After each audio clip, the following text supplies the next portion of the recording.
আপনি যেহেতু আমার কোনো কথা শুনবেন না, শুনবো না। তাহলে আমার একটি কথা রাখতে হবে। কি কথা বলো? আজ রাতে আপনি আর আমি পাশা খেলবো। আচ্ছা, আমি 3টি চাল দেব। আপনি যদি আমাকে একটি চালে হারাতে পারেন, পারি। আমি কথা দিচ্ছি আপনার সঙ্গে এক পালকে থাকবো। সত্যি বলছো? সত্যি বলছি। ঠিক আছে, আনো তোমার পাশার গুটি, চালো তোমার চাল, দেখি কি আছে এই কপালে আজকাল। ওরে আনো রে পাশার গুটি, আনো আনো। খেলবো আমি আনো আনো,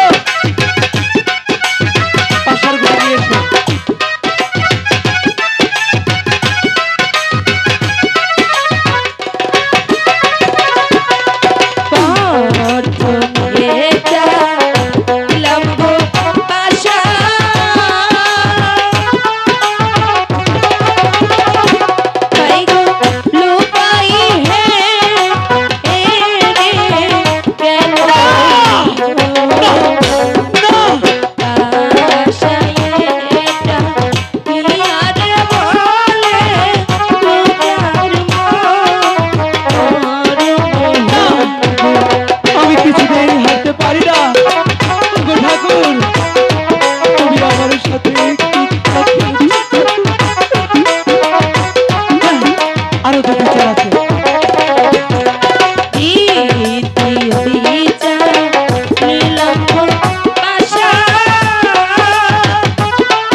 বসে থাকো না। এই তো আমি দান করে দেখতে পেলাম ওই চাম্পাইপুরে 4 সদাগর, তার ঘরে আছে স্বর্ণের লক্ষিন্দর। সেই স্বর্ণের লক্ষিন্দর তার বেহুলাকে নিয়ে সাতালি পর্বতে লোহার বাসের ঘরে কাল যাপন করছি। তাই তো আজকে রাতে যদি তাদের কি কালো লাগ দিয়ে দংশন করতে না পারি, তাহলে কাল চাঁদ আমার চুলের মুঠি ধরি তার প্রাসাদে দাস নিয়ে যাবে। তাই তো আমি আমার কালো লাগকে দেখি দেখি সে আমার ডাকে সাড়া দেয় কিনা। কোথায় কালো লাগ, তুমি কি আমার ডাক সাড়া দেবে না?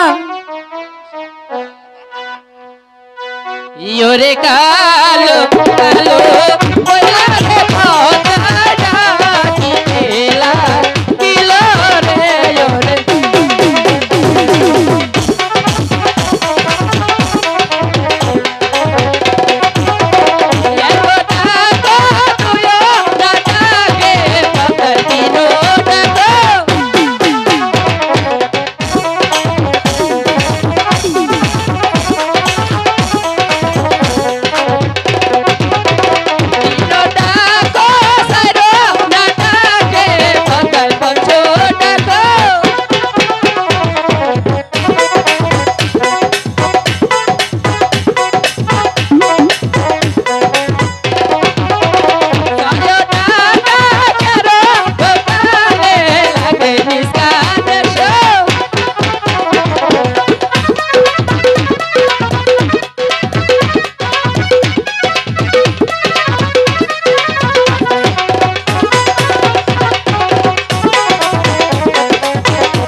অনুসরণ করেছি। আমাকে ক্ষমা করুন মাসিমা, এই অলক্ষণে কাজ আমি কিছুতেই করতে পারবো না মাসিমা। প্রবণ, তুই আমার কথা করির লঙ্ঘন, জানিস তোর হবে মরণ, তাই তো তোর ছেলের বংশ আমি নির্বংশ করে দেব। না না, আপনি আমাকে আশীর্বাদ করুন না, আমি এখনো চলে যাব সেই সাঁওতালের পর্বতে, লোহার নির্মল বাসর ঘরে। ওগো মাসিমা, আমার কণ্ঠে যে কোনো বিষ নেই মাসিমা। শোনো কালো লাগ, আমি আমার কণ্ঠ হতে পঞ্চতলা বিষ তুলে দিচ্ছি।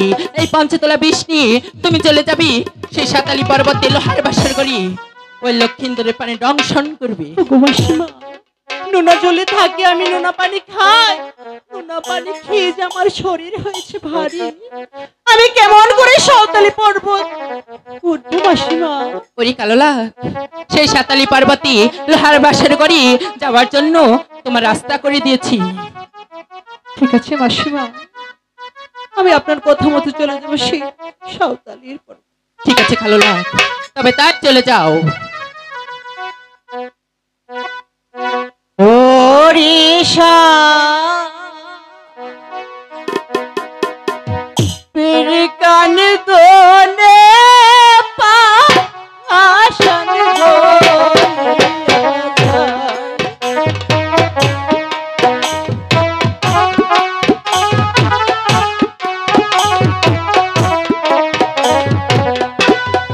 ওড়িশা পীর কান দোলে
ও